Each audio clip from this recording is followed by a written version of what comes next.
List of discontinued microchips. List of extinct foraminifera. List of obsolete meteorological instruments. List of recessions.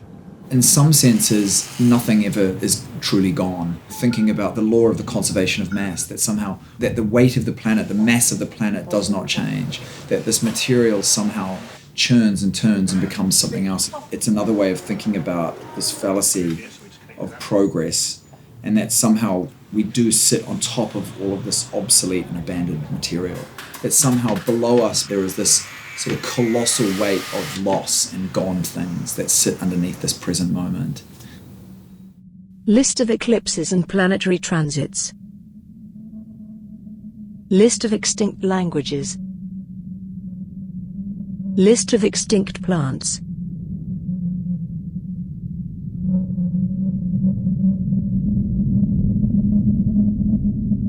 It's an impossible task to somehow name all that once was and now gone and become obsolete and vanished. The central element of post hoc is a list of things that once were, that are no longer, that have disappeared, that have vanished, that have gone, that are absences or forces of absence, that have become obsolete or withdrawn. And this list is a superabundance. To think about incantation or utterance or the act of speaking as a way to conjure, to call up, to invoke all of this material that once was, that is now gone. List of defunct search engines. List of lost films.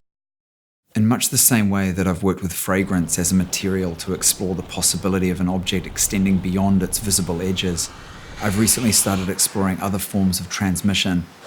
Radio transmitters fill the space with an unseen force that spills out into the city, a force that radiates outwards, inevitably towards a static edge.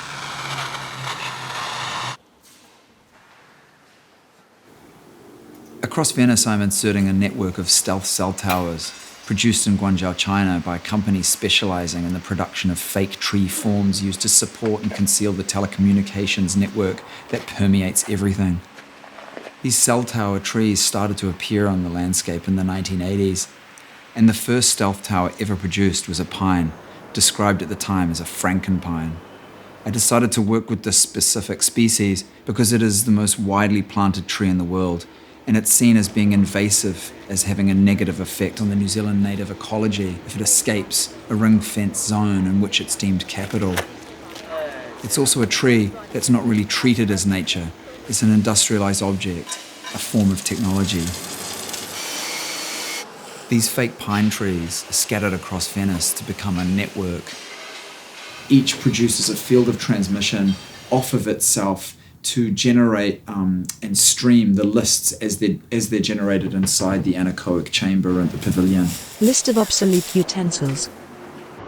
List of former trading platforms. List of obsolete audio formats.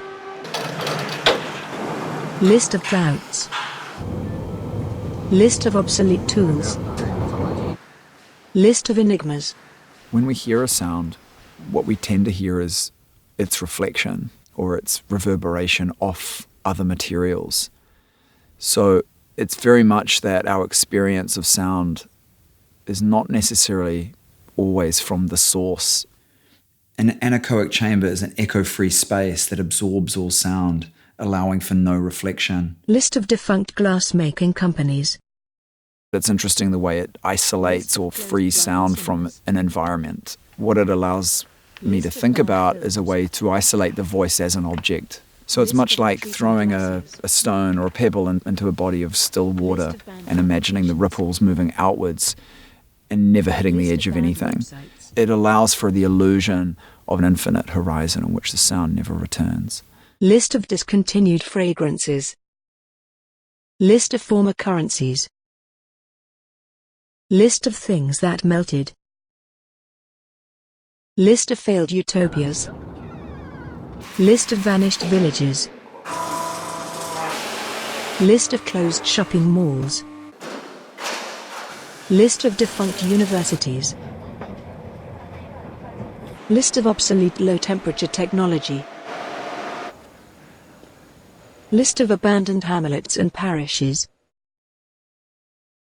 List of haunted locations.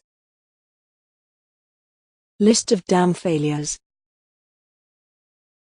List of chimeras. List of regions of lost darkness. List of known supermassive black holes.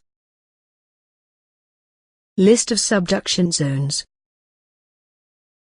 List of former futures exchanges.